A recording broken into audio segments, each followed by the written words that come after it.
Esses são os antigos israelitas, guerreiros implacáveis descritos na Bíblia como soldados de Deus. Eles são ferozes, determinados e imbatíveis.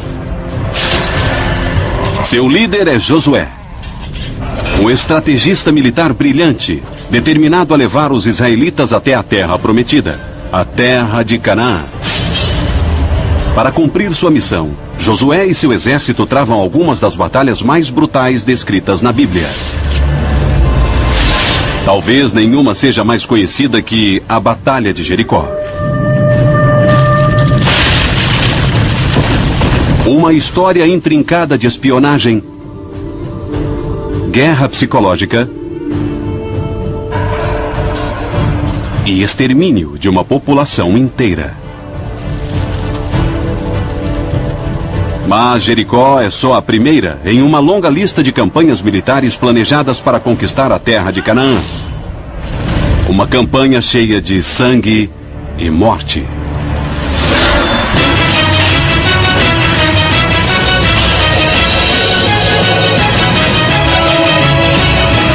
Batalhas antes de Cristo.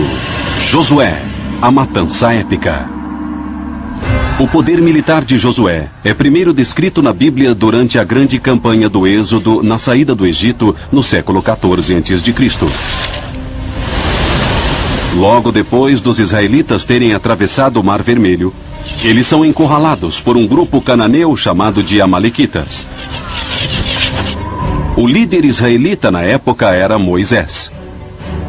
Ele escolhe seu guerreiro mais feroz, o jovem Josué, para ser seu comandante. Josué luta brilhantemente e lidera os israelitas para a vitória. Mas tanto ele quanto Moisés percebem que os israelitas precisam ser uma força de combate mais eficiente se quiserem invadir e conquistar Canaã e suas dezenas de cidades-estado fortificadas. Os israelitas são guerreiros de infantaria leve. Eles não podem encarar o inimigo em campos abertos. Os cananeus têm bicas e podem facilmente vencê-los. Então eles ficam no deserto por 40 anos, criando um exército poderoso e muito forte. Josué está impaciente para invadir Canaã, mas aceita a sabedoria de Moisés, que acredita que os israelitas devem ficar no deserto por mais tempo para treinar uma nova e maior força de combate. Depois de 40 anos, o contingente do exército cresce para 8.000. Uma força que agora vai ter o seu momento. O primeiro passo é deixar o acampamento em Cádiz Barneia. As cidades muradas de Canaã bloqueiam a rota pelo norte. Então Moisés e Josué lideram 35.000 homens, mulheres e crianças para o sul. E depois para o leste, até o Vale do Jordão. Os israelitas passam tranquilamente pela terra dos Edomitas e dos Moabitas. Mas logo encontram uma tribo não amigável, que se recusa a deixá-los passar: os Amonitas. Nesse primeiro teste do exército israelita recém-treinado, Josué mostra que não perdeu sua habilidade militar e lidera o exército até a vitória. A Bíblia diz que Moisés, Josué e os israelitas atacaram várias outras tribos no Vale do Jordão a caminho de Canaã. Números 21:33. Eles subiram pelo caminho de Bazã. Og, o rei de Bazã, com todo o seu povo, saiu contra eles e os atacou. Eles o derrotaram, e também seus filhos e todo o seu povo, sem deixar ninguém com vida. Qual a necessidade desse tipo de brutalidade? E a resposta, de uma perspectiva militar, é bem simples. Os israelitas não têm intenção de morar no Vale do Jordão. Sua intenção é passar com o exército até a fronteira de Canaã, para que a área, ao longo do Rio Jordão, se torne um ponto estratégico para ataques futuros a ela. E eles não podem permitir forças hostis significativas na sua retaguarda. A Bíblia nos diz que Moisés morre antes de chegar à terra prometida e Deus escolhe Josué como comandante dos israelitas. Até aqui, os israelitas precisaram de 40 anos e milhares de mortes para chegar onde estão. Mas entender onde Josué esteve nos dá uma boa ideia do que vai acontecer a seguir em sua história. Por mais difícil que tenha sido até aqui, a próxima parte da viagem para Canaã será ainda mais sangrenta. Josué, agora sozinho no comando, desenvolve uma estratégia para conquistar Canaã. Ele precisa adquirir o controle da cadeia de montanhas que passa pelo centro da região. Uma vez nessa cadeia de montanhas, ele não só controla todas as passagens pela região, mas também está livre do contra-ataque dos exércitos cananeus, que têm muitas bigas, enquanto os exércitos israelitas têm uma infantaria essencialmente leve. O exército israelita é perfeito nas táticas de ataque e retirada em terreno irregular, e eles vão jogar com essa força. Josué reúne seus 8.000 soldados e anuncia a localização de seu primeiro ataque. Ele será contra uma das cidades mais antigas do mundo, a lendária cidade de Jericó. Josué atacou Jericó porque ela é o primeiro passo em uma guerra israelita de extermínio. Os israelitas não têm intenção de se estabelecer em Canaã enquanto houver outras pessoas ainda por lá. Eles pretendem atacar cidades, expulsar todos e substituir sua população por eles próprios. Jericó é bem pequena, tem uma população pequena, quase indefesa. Mas Jericó tem suas famosas muralhas, que são 2 muros paralelos com 3,5 metros de separação. Acredita-se que as paredes têm em torno de 9 metros, se estendendo por 1.280 metros. Algumas pessoas de Jericó vivem no espaço entre as 2 muralhas. Entender o desenho de Jericó é crucial para o sucesso da tomada da cidade. Ele não entra apenas com seu exército. Como qualquer bom comandante, ele faz um reconhecimento do alvo. Ele envia 2 espiões para a cidade de Jericó para checar suas defesas e ver o que mais acontece. Ele está levando esse exército para Canaã pela primeira vez. A única coisa que ele não pode encarar é uma derrota ou um erro colossal. Ele quer ter certeza de que isso será um sucesso militar. Os espiões entram em Jericó e se dirigem a um bordel, uma decisão engenhosa.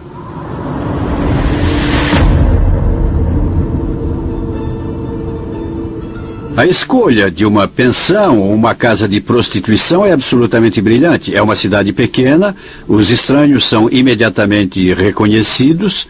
O único lugar onde eles poderiam estar sem se esconderem seria numa casa de prostituição. Também é onde se fala muito, e muita fofoca pode ser ouvida sobre as disposições de tropas, as formas de combate e etc. Eles encontram uma prostituta que concorda em ajudar. Seu nome é Raabe.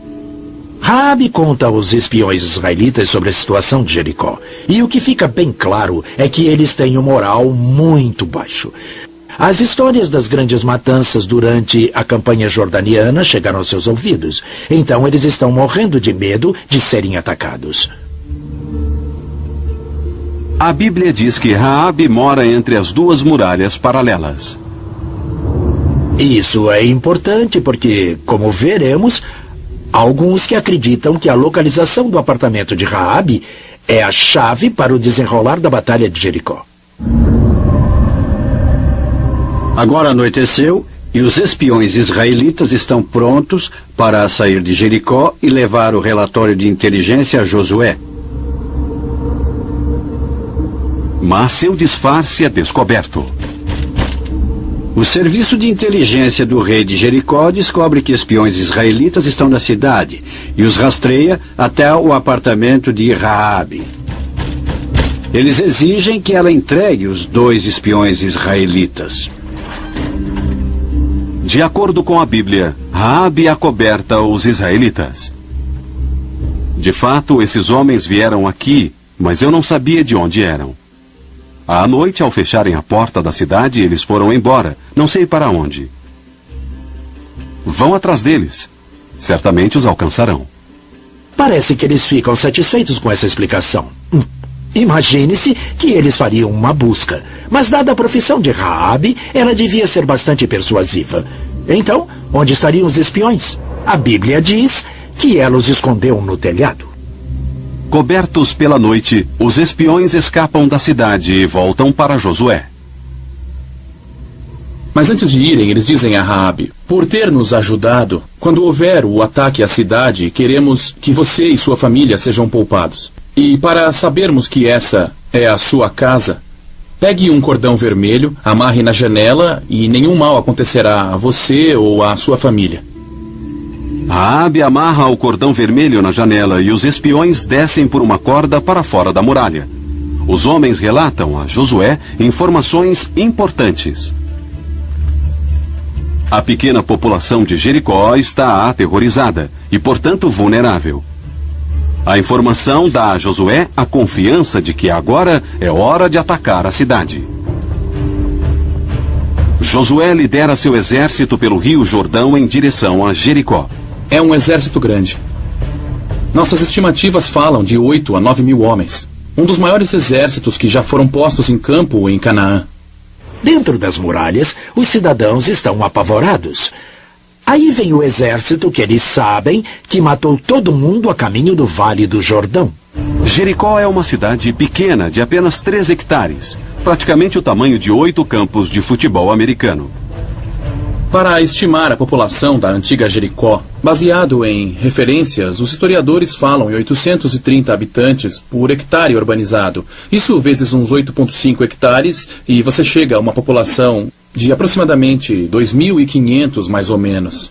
Uns 20% disso pode ter se reunido para defender a cidade. As muralhas têm 1,5 km de circunferência. Então você tem um exército lá fora de 8 a 9 mil homens, cercando uma cidade que não chega a ter 500 soldados dentro das muralhas. É quase 1 para cada 3 metros. O exército israelita pode cercar Jericó com 1 homem a cada metro por 6 vezes. Mas esse imenso exército não ataca.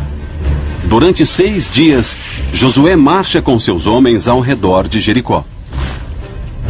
A descrição bíblica do plano soa como absurda. De acordo com ela, Yahvé diz a Josué que ele deve marchar em torno da cidade por 6 dias. De acordo com a Bíblia, no 7º dia, os israelitas deveriam soar suas trombetas ou trompas de batalha. E as muralhas deveriam cair. E todos conhecem a história sobre Josué na batalha de Jericó e as muralhas que caem. Josué disse ao povo: gritem, porque o Senhor entregou a cidade a vocês. Ao ouvir o toque da trombeta, o povo gritou alto e a muralha caiu. Os homens entraram e tomaram a cidade. As muralhas caíram e as defesas de Jericó também. É um milagre ou há uma outra explicação? As muralhas de Jericó ruíram.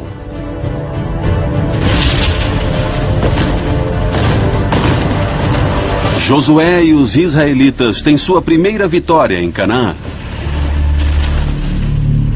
Mas deve haver uma explicação militar mais pragmática, e eu acho que a Bíblia revela se você souber onde procurar. O segredo é Raabe, a prostituta. Lembra como os espiões israelitas saem da casa de Raabe? Raabe permite que eles desçam numa corda que ela tem. Eles também pediram que ela amarrasse um cordão vermelho na sua janela. O motivo seria para que o exército israelita reconhecesse que aquela era sua casa e que nenhum mal lhe acontecesse. Mas depois de estarem dentro das muralhas da cidade, os soldados israelitas não poderiam ver o sinal, somente por fora.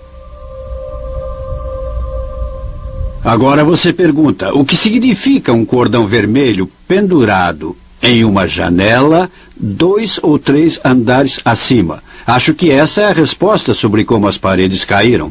O cordão vermelho pode ser um sinal, mas se o apartamento for visto de uma perspectiva militar, uma motivação completamente diferente fica clara. E se o cordão vermelho não estivesse lá para dizer, ei, não nos ataquem?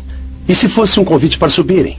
Quem disse que Raabe não pôs a mesma corda para fora da janela que os espiões usaram para descer, para que agora os soldados israelitas subissem por ela?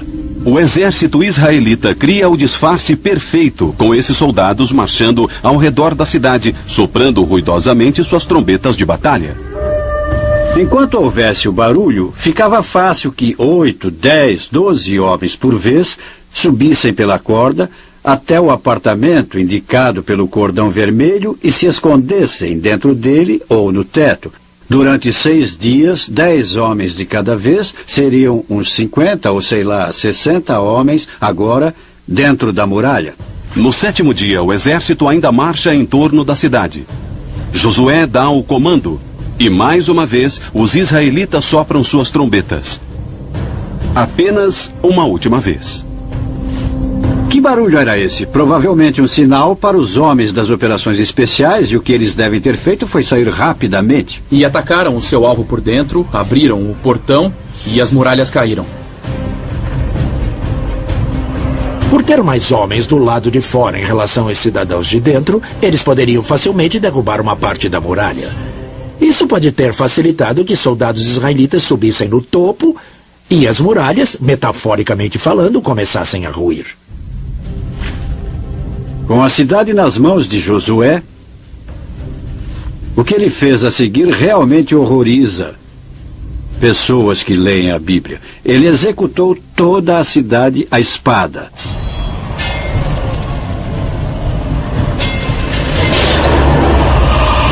O termo em hebraico é Kohanesema. Se aproximar da cidade e matar tudo que tiver vida. O massacre é corpo a corpo.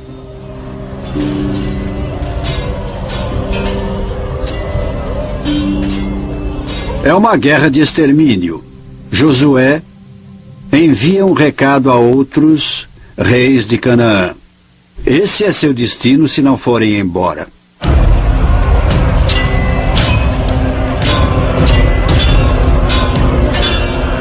Eles matam todos os homens, todas as mulheres, todas as crianças, todos os bodes, todas as ovelhas, todos os jumentos, literalmente tudo que tiver vida, e depois queimam a cidade. É um destino terrível, terrível, que ele impõe ao pobre povo de Jericó. Josué é bom tático e também bom estrategista.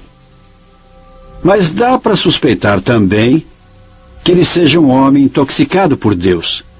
Ele está disposto a impor esse horror a uma população completamente inocente para alcançar objetivos não só militares, mas talvez para alcançar a promessa de Yahvé, de que você deve ir à terra de Canaã e tomar as cidades que eu deixei a vocês como herança. E o preço da herança, em termos humanos, é muito alto. Mas o derramamento de sangue só começou. Josué destruiu Jericó principalmente por motivos psicológicos. Seu próximo alvo será estratégico. A cidade de Betel, 16 quilômetros ao norte da moderna Jerusalém, controla uma importante passagem para dentro das montanhas. Daqui, Josué pode começar a controlar a área central da montanha de Canaã. Betel representa um dos poucos lugares na montanha onde uma força invasora pode se consolidar. Então eles precisam dessa passagem para que Josué possa pôr o resto de sua estratégia em andamento, podendo se mover pelas próprias montanhas em ambas as direções e neutralizar todas as cidades cananeias. Antes dos 8.000 homens de Josué seguirem adiante, ele envia uma pequena força de reconhecimento a Betel. No caminho, eles passam pelas ruínas de uma cidade chamada Ai. Ai foi uma cidade altamente fortificada uns 1000 anos antes. Mas durante o período de Josué, ela estava em ruínas. A ruína tem um importante papel na próxima fase da conquista de Josué. A equipe de reconhecimento de Josué afirma que Betel e Ai serão facilmente vencidas. Eles aconselham que ele não envie todo o exército lá em cima na ruína, porque não há necessidade. Confiando na informação, Josué envia apenas um pequeno grupo de aproximadamente 600 homens até Ai. Ele não faz ideia de que o exército de Betel está escondido nas ruínas. Em Ai, Josué comete um dos seus poucos erros. A função do pelotão de reconhecimento é relatar a situação no local e não dar sugestões operacionais.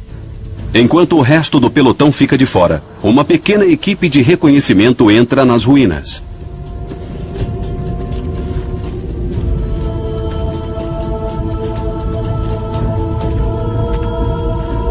O que deve ter acontecido é que o lugar parece deserto e eles entram nas ruínas e ficam encurralados.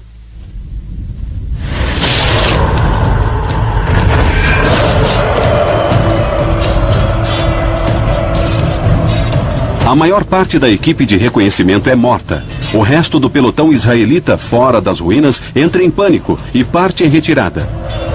A armadilha em Ai se torna a primeira derrota de Josué. A vitória de Josué em Jericó é neutralizada em Ai, onde os israelitas sofrem sua primeira derrota desde que invadiram Canaã.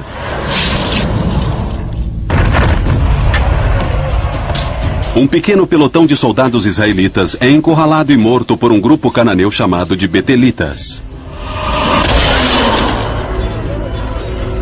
É interessante o que Josué faz ou o que se passa em sua mente na hora. Ele está preocupado. Não tanto com a pequena derrota no campo de batalha, mas está mais preocupado com o efeito disso na psicologia dos cananeus. Ele tinha destruído a cidade de Jericó para espalhar uma onda de terror pelas cidades cananeias, e agora suas próprias forças foram vencidas. Então a Bíblia nos diz que sua preocupação era perder essa vantagem psicológica, e para compensar, ele rapidamente decide partir para o ataque. Na manhã seguinte, Josué mobiliza todos os seus 8.000 homens e marcha com eles para Ai. A marcha de Josué leva a maior parte do dia, chegam ao entardecer e ficam numa posição atrás de umas colinas ao leste das ruínas. Entre o exército de Josué e Ai, há um vale raso em forma de uma cela. Josué arma o acampamento israelita de forma que fique fora da vista dos betelitas. Depois de observar pessoalmente as ruínas, ele entende como seus homens foram cercados. As ruínas de Ai formam um campo de batalha caótico. 5,5 hectares de escombros entre um muro derrubado.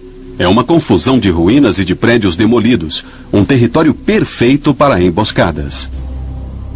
Estava como a cidade de Faluja, depois que os fuzileiros acabaram com ela. Você podia ver que a vantagem tática era poder espalhar suas tropas. Até mesmo um pequeno número de soldados naquele meio urbano, onde eles poderiam tirar vantagem dos escombros. Isso significa que seu adversário não pode dispor seu contingente em batalha como pode em campo aberto. Ele tem que se afunilar em pequenos corredores, onde estariam sujeitos ao combate corpo a corpo. Josué põe um novo plano em andamento. Um plano que mostra seu brilhantismo tático. Será uma farsa que levará os betelitas a cometerem um disparate militar. Ele imediatamente analisa a situação e entende que o exército que está em Ai é provavelmente a maior parte do exército de Betel, mas não todo ele. Então, se decidir atacar aquela ruína, ele vai deixar seu flanco ou sua retaguarda aberta para uma possível coluna se movendo de Betel pela estrada. Ao invés de atacar os betelitas nas ruínas, Josué posiciona alguns de seus homens na planície diante das ruínas, desafiando os betelitas a lutar em campo aberto. Mas ele só alinha uns 1.000 homens seus. O comandante betelita provavelmente pensou: a ameaça israelita foi destruída com o cerco a Jericó. É só isso que eles têm? Nós podemos enfrentá-los. Mas o que o comandante betelita não sabe é que Josué deixou vários milhares de soldados fora de vista atrás das colinas. Ele também reuniu uma outra força de operações especiais de alguns milhares do outro lado de Betel. Convencidos de que seu exército de 2.500 homens pode facilmente derrotar essa pequena força israelita que está diante deles, os betelitas tiram a maior parte de seus guerreiros das ruínas e os levam para a planície. Abrindo mão da vantagem tática da defesa nas ruínas, onde eles teriam a oportunidade de emboscar e fazer um combate corpo a corpo. Os dois exércitos combatem em campo aberto.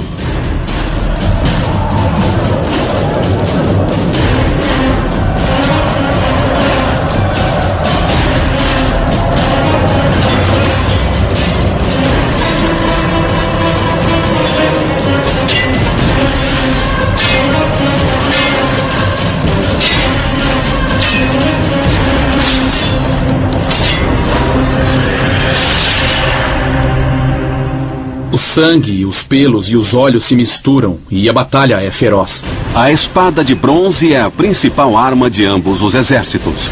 Sua lâmina, de 30 centímetros, e o punhal são forjados a partir de uma única peça sólida de bronze para ter força extra. Ambos também carregam lanças de madeira de 1,80 m de comprimento. Essas armas de ataque são arrematadas com bronze afiado na ponta. Os israelitas também usam atiradeiras que transformam pequenas pedras em projéteis fatais que matam como balas. Rapidamente, o campo de batalha em Ai vira uma zona de morte. Os israelitas ainda no campo de batalha estão exaustos e batem em retirada. Nesse ponto, os betelitas, claro, começam a correr e a persegui-los, mas o fato realmente interessante é que as unidades reserva que os betelitas deixaram para trás, em Ai, também abandonam as ruínas e começam a se unir na perseguição, imaginando alcançar os israelitas, fazer grande matança e acabar com essa ameaça de invasão israelita de uma vez por todas. Quando Josué chega ao topo da montanha, ele para, vira e faz uma espada brilhar ao sol, dando um sinal aos 1000 israelitas escondidos a oeste da ruína. Assim que estendeu a mão, os da emboscada partiram correndo de seus postos. Josué sinaliza aos seus homens. Eles saem de seus postos e queimam completamente o acampamento betelita em Ai.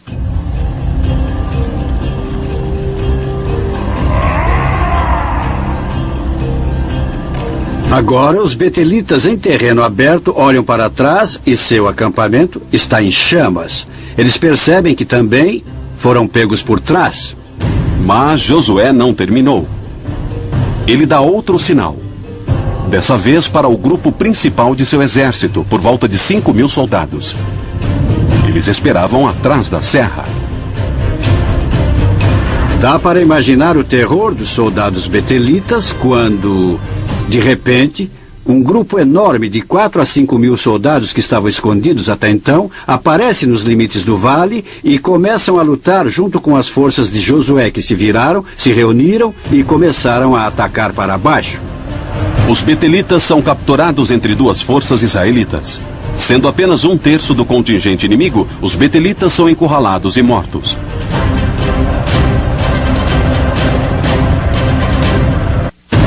Na batalha de Ai, o comandante militar israelita Josué usa táticas de batalha superiores para vencer o grupo cananeu chamado de betelitas. O que Josué faz em Ai é blefar. Ele não mostra tudo o que tem e obriga o seu oponente a apostar tudo. E então faz uso de seu poder. Vamos ver na vida de Josué essas indicações de um tático brilhante, de um indivíduo, um estrategista, um homem que tem um pulso firme na realidade militar. Os israelitas são guerreiros experientes que têm os números, e Josué, um comandante brilhante, a seu favor. O resultado é uma matança total. Os betelitas são rapidamente cercados e são massacrados. Josué ordena o extermínio de todos eles. E mais uma vez, você vê o que ele faz, o que Josué está fazendo. Sabe, é uma história muito cruel. Mas ele tem um propósito duplo aqui. Primeiro, ele quer retomar a vantagem psicológica instaurando o terror dos reis cananeus remanescentes. E depois, ele não pode simplesmente permitir que as forças betelitas continuem atrás de sua linha de comunicação. Eles todos têm que morrer e todos morrem. E isso inclui o rei betelita, que é capturado vivo. Josué ordena que seus homens levem o rei aos portões de Betel, onde ele é enforcado. Ele enforca o rei em uma árvore e o deixa lá até a noite.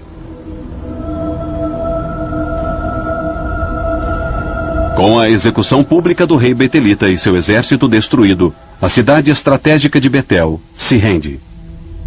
O brilhantismo tático de Josué fica claro na batalha de Ai.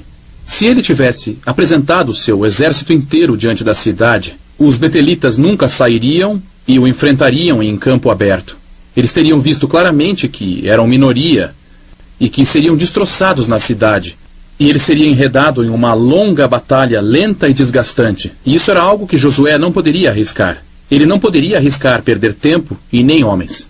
Josué agora ganhou iniciativa estratégica e iniciativa tática. Ele destruiu Jericó, liderou com sucesso seu exército até que tomasse a abertura para a cadeia de montanhas que atravessa Israel longitudinalmente, e ele também retomou a vantagem psicológica mais uma vez.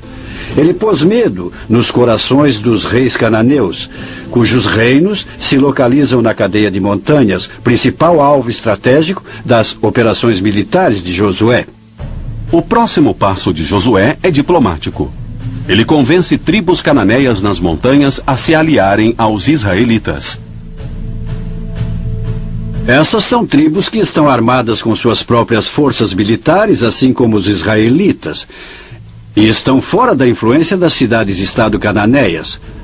Isso soa para ele como enorme vantagem militar. Primeiro, agora ele pode se mover pelas montanhas, pelo menos para o norte, sem ter que lidar com essas tribos, porque elas agora são aliadas. Em segundo, elas tornaram a logística dele mais fácil. Elas também tinham suprimento de flechas, também tinham colheitas e animais que poderiam fornecer. Eles não têm nenhum ganho, claro, protegendo os estados cananeus. Então entram para o exército de Josué como mercenários. Usando dados populacionais, podemos estimar que o exército de Josué em Jericó era de uns 8.000 homens. E apesar da Bíblia não nos dizer quantos homens foram acrescentados, não seria estranho que fossem ao menos 3 ou 4 mil. Então você tem uma força militar com um contingente de aproximadamente 12.000 soldados. Com o exército fortalecido, Josué marcha até seu próximo alvo, Gibeão. Uma cidade murada montanhosa localizada estrategicamente. Gibeão controla uma passagem importante de leste para oeste e uma grande rota de comércio de norte a sul. É aí que Josué ganha sua guerra psicológica. A notícia da matança em Jericó e em Ai chegou a Gibeão. A Bíblia diz que eles estavam morrendo de medo. Eles sugerem a Josué que não há necessidade de uma batalha, que eles se tornarão seus aliados. O plano de Josué está se encaminhando. Ele fecha um pacto com Gibeão e une sua força de combate à dos israelitas. Juntos, eles cortam importantes rotas de comércio cananeias no centro da cadeia de montanhas da região. Essa não é uma situação que os reis cananeus podem tolerar por muito tempo. Então o rei Jebuseu de Jerusalém, Adonisedeque, envia uma mensagem aos outros 5 grandes reis da região para que se unam contra Gibeão, e os 5 e os exércitos de todos os 5 reis começam a convergir para Gibeão. Eles começam a rodeá-la e fecham o cerco. Os 5 reis cananeus comandam uma força combinada de aproximadamente 15.000 homens. Eles são um exército poderoso de infantaria bem armada e bigas. Poucos armados e cercados, os gibeonitas enviam uma mensagem a Josué sobre o cerco. Os gibeonitas mandaram dizer a Josué no acampamento em Gilgal: não abandonem seus servos. Venham depressa nos salvar, pois todos os reis amorreus que vivem na serra se reuniram contra nós. Josué honra o pacto. Passaram-se apenas 2 meses da batalha de Ai, mas a máquina militar israelita está em ação novamente. Eles começam uma marcha noturna de 29 quilômetros em um dos terrenos mais acidentados de toda a Canaã. De Gilgal a Gibeão, você sobe 450 metros de altitude. E estamos falando em movimentar muita gente, umas 12.000, em um terreno rochoso. Fazendo isso com comando e controle para levar esse grupo até uma posição em que possa atacar, conseguindo assim uma surpresa tática. Em algum ponto no meio da noite, os israelitas chegam ao lado leste de Gibeão. Para entender o que está havendo, você tem que entender o tipo de topografia em que Gibeão está localizada. Gibeão está localizada num vale, mas no centro do vale há um outeiro e a cidade fica localizada nesse outeiro. Os exércitos cananeus unidos cercam Gibeão no vale abaixo. O exército de Josué chega por trás das colinas próximas de Gibeão por volta de umas 3 da manhã. Eles estão exaustos da marcha, estão com fome, com sede, mas não podem fazer fogueiras para se aquecer, não podem fazer fogueiras para cozinhar e nem podem fazer muito barulho. E o motivo é estarem na coordenação final antes de partirem para o ataque. Josué pensa um novo plano de ataque que combina o elemento surpresa com uma precisão de tempo em seu ataque. Qualquer barulho, qualquer erro, qualquer movimento estranho e certamente qualquer fogo poderia denunciar sua posição e boicotar totalmente a surpresa que Josué se esforçou tanto para conseguir. Muitos historiadores acreditam que Josué espera até o amanhecer para iniciar seu ataque. A Bíblia diz que Josué rezou ao Senhor para que o sol ficasse parado. Josué disse ao Senhor na presença de Israel: Sol, detenha-se em Gibeão, e a lua sobre o vale de Aialon. E o sol se deteve e a lua parou. Nunca antes nem depois houve um dia como esse, em que o Senhor obedeceu a um homem. O que deve ter acontecido em termos físicos foi que era de manhã cedo e o sol está nascendo e a lua ainda estava presente no céu. Parece que foi isso que aconteceu. Isso nos dá uma ideia do movimento do dia em que houve essa batalha. O momento do dia é crucial, porque ele usa uma força da natureza como aliada: o sol. Josué lidera esse exército para cima do outeiro e ataca o outeiro abaixo com o sol em suas costas. Ele toma os exércitos cananeus que ainda estão no acampamento tomando seu café, ainda em suas tendas, meio sonolentos, e eles são massacrados. A carnificina começa.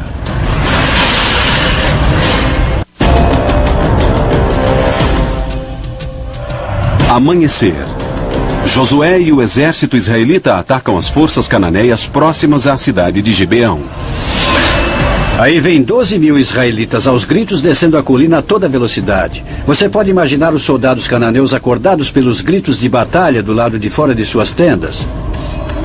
Sem armaduras e sem armas, eles tentam recobrar os sentidos até serem cegados pelo sol baixo, brilhando em seus olhos. E no meio de toda essa claridade, há somente espadas israelitas. Os cananeus estão desarmados, sonolentos e temporariamente cegos. Josué deixou o inimigo sem defesas.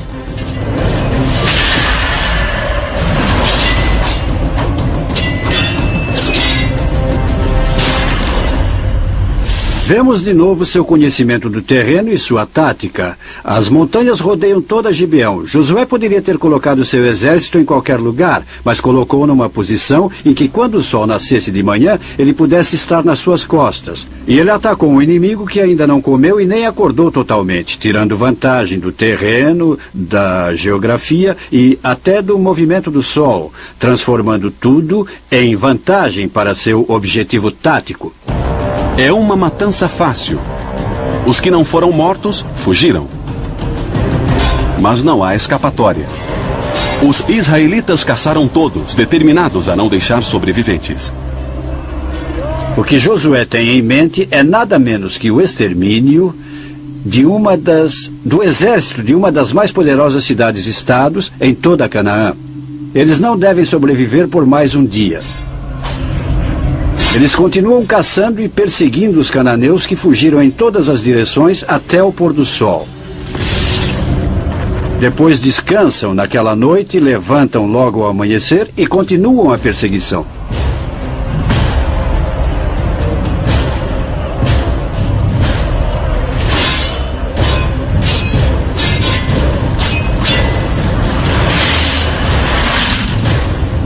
Estamos falando de uma infantaria que se moveu por 48 quilômetros em 48 horas, 2/3 desse tempo, envolvidos em combate. É um grande feito militar para qualquer força militar, até mesmo uma moderna. Mas ver isso executado nos tempos da Bíblia dá mesmo a sensação de como Josué era um comandante militarmente sofisticado.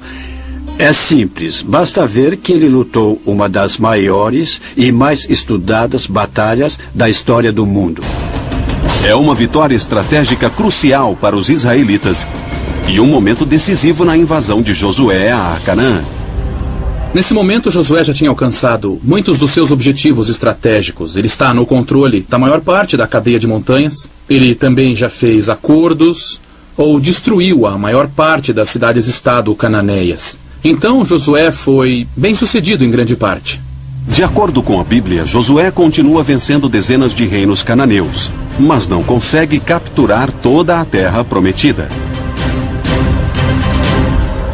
No fim das contas, sabemos que Josué simplesmente não consegue reunir todas as forças que poderiam trazer a conquista completa de Canaã e sua colonização pelos israelitas.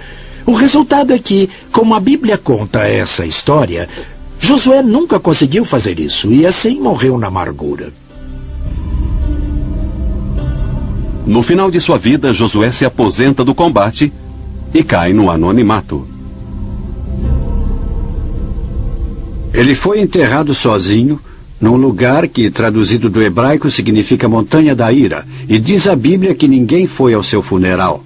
Esse é um final inesperado para um dos maiores comandantes da história. Mais de 300 anos depois, a conquista sangrenta da terra prometida por Josué, e particularmente a Batalha de Jericó, continuou sendo uma das histórias mais populares da Bíblia. Há uma certa mitologia sobre Jericó. Ela tem todos os elementos de uma grande aventura. Há espiões, guerra psicológica, estratégia, suspense e, claro, violência. E isso fica mesmo em você. A história de Jericó ficou marcada na consciência humana. Quando você pensa na matança de uma população civil, supostamente com a bênção de Deus, algumas questões são levantadas sobre o que isso demonstra a respeito da Bíblia. As estratégias militares de Josué, de cerco e guerra psicológica, ecoaram através da história. Em abril de 1975, o exército comunista do Vietnã do Norte, sob comando do famoso general Nguyen Giap, chega de todos os lados até a capital sul-vietnamita, Saigon. E antes das Forças Armadas, houve uma onda de rumores que meio que enfraqueceram a vontade de lutar do povo de Saigon. Como Josué, Giap cerca Saigon com suas tropas. Basicamente, ele cria um elo em torno da cidade e o aperta aos poucos. Ao mesmo tempo, a reputação de Giap chega na frente. O povo de Saigon lembra sua ofensa em Tet 7 anos antes, com execuções em massa de milhares de civis sul-vietnamitas. Alguns dizem que os Vietcongs tinham homens em Saigon em 1975 que ajudaram a alimentar os boatos, aumentando o terror que tomaria conta da população civil, como pessoas que tiveram suas unhas arrancadas e outras torturas, coisas terríveis. Josué é mais conhecido como o homem que levou os israelitas até a terra prometida de Canaã. Uma terra que continua a se encharcar de sangue. A antiga Canaã abrange o que é hoje Israel e os territórios ocupados. As disputas de terra ainda existem. O sangue ainda é derramado. 3.500 anos depois de Josué liderar os israelitas até onde hoje seria o seu lar bíblico, um legado de violência permanece na terra prometida. Foi Deus que prometeu a terra aos israelitas. Mas foi um homem quem os levou para casa. O gênio militar ardiloso e brutal, Josué.